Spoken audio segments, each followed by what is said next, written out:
जब मैं भर्ती हुआ तो उसमें उस नाटक कंपनी में, पारसी थिएटर कंपनी में, तो मुझसे पूछा गया कि आप करते क्या हैं। तो मैंने कहा जी गाना गा लेता हूँ। तो उन्होंने कहा सुनाइए। अब मैं बिल्कुल पहली दफ़ा मैं ट्रेन में बैठा था, पहली दफ़ा वहाँ से चल के आया था। मेरा एक दोस्त था जो प्रोफेशनल भगोड़ा था, मैं उसके साथ घर से भाग आया था। वो महीने में 3-4 बार भागता था वो, तो उसका साथ मिल गया क्योंकि मैं हायर सेकेंडरी फेल होने वाला था। तो शर्मिंदगी से बचने के लिए कि भैया अपने माँ बाप को कैसे मुंह दिखाऊं मैं, क्योंकि मुझे साइंस दिलवा दी गई थी। तो खैर जी वहाँ से घर छोड़ के आया और मैं सीधा पारसी थिएटर, चाह को राह, मैं यही सोच रहा था कुछ सीखने को कुछ मिले। तो पहले दिन हमने नाटक देखा और उसके बाद फिर हम दूसरे दिन उसके फूफा जी के यहाँ रहने लगे। उनका कुछ ये कत्थे वत्थे का कारोबार चलता था। तो 3-4 दिन रहे। अब उसको वो जो भगोड़ा था उसको भागने की आदत थी, वो वहाँ फिर छोड़ के भाग गया मुझे, मैं अकेला रह गया। तो ये मुसीबत मेरे सामने आई कि अब क्या किया। तो मैं पारसी थिएटर में गया भर्ती होने के लिए। तो उन्होंने कहा कि जी करते क्या हो। मैंने कहा जी गाना वाना गा लेता हूँ। उन्होंने कहा सुनाइए। तो मैंने उनको सुनाया कि बदली तेरी नज़र तो नजारे बदल गए, ये चांदनी ये चांद सितारे बदल गए, बदली तेरी नज़र तो लहरों से पूछ लीजिए, साहिल भी है गवाह, कश्ती मेरी डुबो के धारे बदल गए, बदली तेरी नज़र तो कहने लगे भाई गाते तो सुरीला लेकिन तुम्हारा तलफ़ुज़ बड़ा ख़राब है। तो मैंने उनसे कहा जी तबले पे गाऊंगा तो ठीक हो जाएगा। अब मुझे लगा तलफ़ुज़ के तबले से कोई ताल्लुक़ होगा। हाँ, तो मैंने कहा कि तबले पे गाऊंगा तो ठीक हो जाएगा। तो मार वो लोट पोट मच गई वहाँ, तो हंसने लगे। हाँ, तो मेरी समझ में ना आए कि ये क्यों इतना क्यों। तब फिर उन्होंने बताया बेटा तलफ़ुज़ का मतलब उच्चारण होता है, प्रोनाउंसिएशन होता है। आय हाय हाय, तुम इतनी फिर शर्म आई। एक शर्म से वहाँ से बचा था यहाँ फिर। तो मैंने तय कर लिया, मैंने कहा हाँ जी भर्ती कर लो, मैं ठीक करूँगा अपना यही जो तबला तलफ़ुज़। तो खैर जी 2 रुपये 50 पैसे में मैं उस कंपनी में रहा। और मैंने सबसे पहले तय किया कि सबसे पहले मैं ज़बान पे काम करूँगा। तो फिर मैंने उर्दू लिखनी पढ़नी सीखी वहाँ। फिर लैला मजनू, शीरी फरहाद, आँख का नशा, मुंशी दिल लखनवी के ड्रामे और आगा हश्र कश्मीरी के ड्रामे। फिर वो मेरे ख़्याल से 1 साल, क्योंकि तब मुझे उर्दू ज़बान का तब मुझे एहसास हुआ कि इस ज़बान में जो स्वर हैं, ये ज़बान बगैर कान के आप नहीं बोल सकते। आपको सुनना आना बड़ा ज़रूरी है। हम वहाँ सुनते नहीं थे, हम सिर्फ बोल लेते थे जो बोला जाता था। तो अब फिर आफत आई कि सुन के पहले तो लगा कि उर्दू ज़बान जो होती है नुक्ता लगा दो तो बस वो उर्दू ज़बान हो जाती है। तो हम कहीं भी नुक्ता लगा देते थे। हम घा के नीचे आ बोल देते थे, का के नीचे तो लगता ही था नुक्ता, आ बोल देते थे, सब बिल्कुल वही है। तो एक और किस्सा मुझे याद आया। मेरे एक दोस्त हैं गुप्ता जी हैं, तो उनकी पत्नी ने भी उर्दू बोलनी सीखनी शुरू की। तो एक दिन मैं घर गया उन्हें, तो आए तो कहने लगे, बताने लगे कि ये उर्दू सीख रही हैं आजकल। तो मैंने देखा उन्होंने अपने पति का नाम ही उर्दू में ले लिया। वो कहने लगे गुप्ता जी।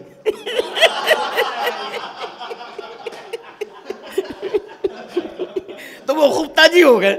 उसके बाद मैंने कहा कि भैया ये गुप्ता जी, तो बोले हाँ हाँ ये उर्दू सीख रही हैं। तो अच्छा उनको भी यकीन नहीं हुआ, तो वो भी इसी तरह सब में नुक्ते लगा दिए, तो फिर उर्दू हो गई। बाद में आहिस्ते आहिस्ते फिर सुनना शुरू किया कि नहीं भैया ये जो ज़बान है कि ये ज़बान अगर आपको पकड़ में आ जाए तो फिर और दूसरी ज़बान मेरे ख्याल से बड़े, क्योंकि सुनना बड़ा लाजमी है इसमें, इस ज़बान में। तो फिर मैं अवधी और भोजपुरी और ये सब बड़ी आसानी से मेरी समझ आने लग गई। तो बस यही था। और हाँ, मैं छोटे सैयद बड़े सैयद की बात कर रहा था कि जो हमने प्ले किया तो उसमें जो भी था बस यही गलियों की महक थी। और ये शायरी जो मीर गालिब, इसमें गलियों की महक है, उनके लफ्ज़ों में गलियों की महक है, मुझे ऐसा लगता है। तो बस यही अपनी टूटी फूटी बुद्धि से जो मैं वही सुनाए दे रहा हूँ, बताए दे रहा हूँ, और उल्टी सीधी बातें करके आपको उलझाए रखा हूँ कि ताकि 15 मिनट निकल जाए। इन्होंने 15 मिनट का समय दिया। हाँ, तो उसमें एक गाना था जो मुझे अच्छा, उसमें मैं उसमें जो भांडों का रोल किया करता था, तो भांड थे वो सब हमेशा कुछ ना कुछ गाते निकलते थे और पूरा दिल्ली के बारे में जो जो होता था वो बताते हुए निकलते थे। तो उसमें एक गाना था दिल्ली, वो मैं सुना देगा। महताब आफताब है दिल्ली मेरी दिल्ली, टूटा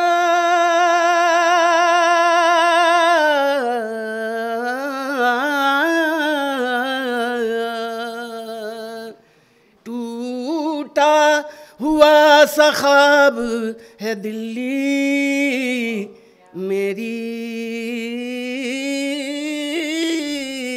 दिल्ली, एक धूल भरा जख्म है सजदे में झुका सर,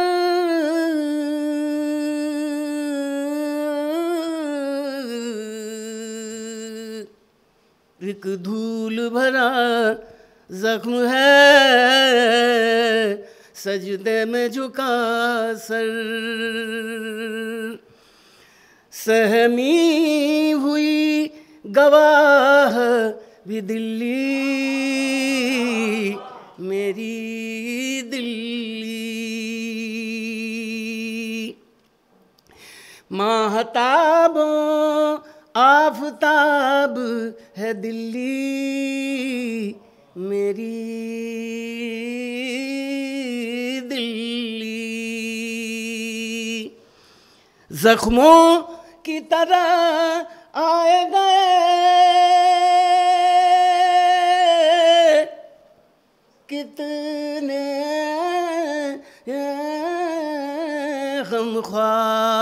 गमख्वार, जख्मों की तरह आए गए कितने गमख्वार, ठहरी हुई सी चीख भी दिल्ली मेरी दिल्ली,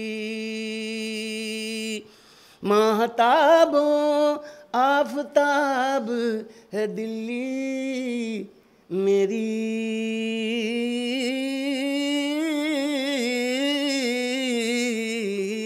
दिल्ली।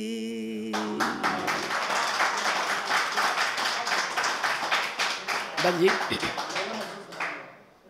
अच्छा जी, लैला मजनू सुना। अब वो तबला आ गया साथ में।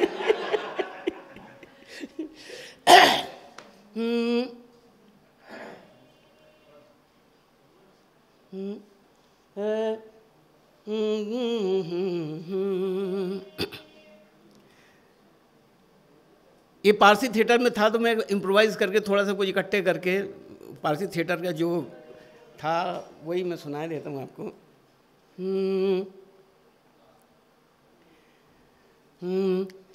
दीवाना दीवाना दीवाना दीवाना दीवाना दीवाना दीवाना दीवाना, तो कब्र मजनू पर किसी ने आके पूछा ये सुखन कि याद लैला भी बाकी है तुझे ओ खस्ततन, तो फाड़ कर मुंह से कफन बोला मजनू एकदम के दीवाना दीवाना दीवाना दीवाना, लैला लैला पुकारूं मैं बन में मेरी लैला बसी मोरे मन में, लख्त जिगर खाने को और खून जिगर पीने को, ये ग़िज़ा मिलती है लैला तेरे दीवाने को।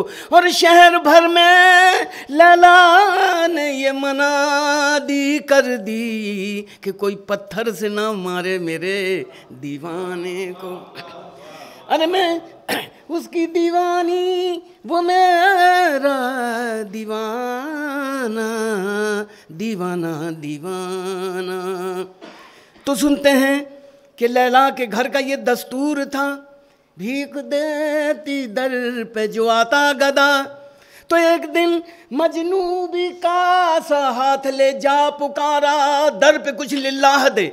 आई लैला और सबों को कुछ दिया, हाथ से मजनू के कासा ले लिया और लेके दे मारा ज़मीन पे। एक बार रक्स करता हुआ मजनू हुआ बेख्तियार, आँख में आंसू थे और दिल था बेकरार, और कह रहा था यूं जुनू में बार बार के दीवाना दीवाना दीवाना दीवाना।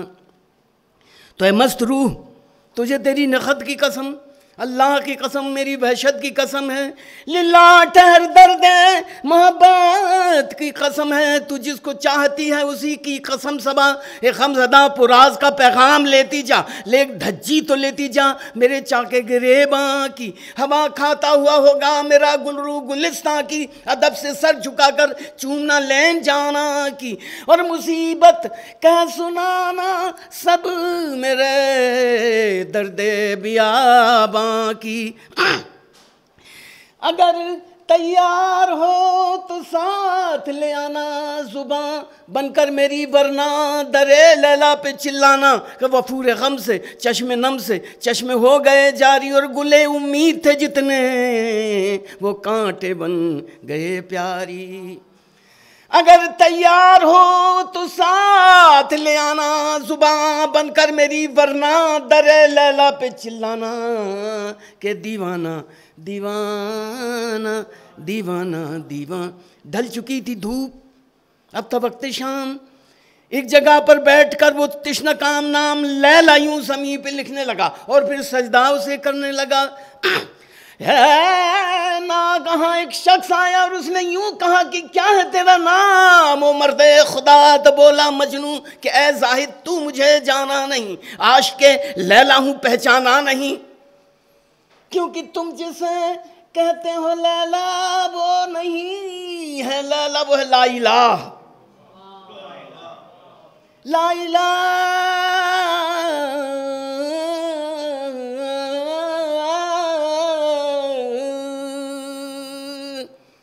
ला इलाहा